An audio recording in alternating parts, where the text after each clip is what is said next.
ఉద్వేగాలు చాలా అధికంగా ఉంటాయి. హృదయాందోళనని అధిగమించాలి. మానసిక ప్రశాంతతని పెంపొందించుకోవాలి. ముఖ్యంగా మీ ఆలోచనలు మీ సంతాన వర్గం యొక్క అభివృద్ధి విషయంలోనూ, మీ యొక్క వృత్తికి సంబంధించిన విషయంలోనూ కూలంకషంగా కొన్ని కీలక నిర్ణయాలు తీసుకునే సమయంగా కూడా దీన్ని మనం భావించవచ్చు. ముఖ్యంగా ఈ విషయంలో మీ కుటుంబ సభ్యుల యొక్క సహకారం, కుటుంబంలో పెద్దల యొక్క సహకారం, అంటే మీ కుటుంబంతో కలిపి మీ సంతానం యొక్క అభివృద్ధి విషయంలో కావచ్చు, లేకపోతే వారికి ఇంకే రకంగా మీరు సపోర్ట్ ఇవ్వగలరా అన్న విషయంలో, అలాగే వృత్తిపరమైన అభివృద్ధి కొరకు కానీ ఎక్కువ శాతం దృష్టి కేటాయిస్తారు.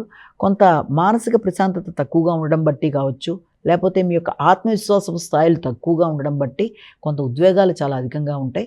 ముందుగా ఉద్వేగాలని అధిగమించాలి. మానసిక ప్రశాంతతని పెంపొందించుకోవాలి.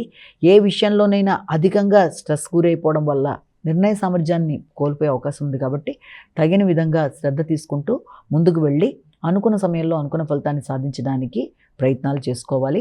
ఆ విషయంలో దైవబలం అనేది మీకు సంపూర్ణంగా సహకరించే అవకాశాలు ఉన్నాయి. కాబట్టి ఎలాంటి సమస్యలు ఎదురవుతున్నా దాన్ని అధిగమించడానికి మీరు చేసే ప్రయత్నాలు మీకు చాలా వరకు అనుకూలంగా ఉంటాయి.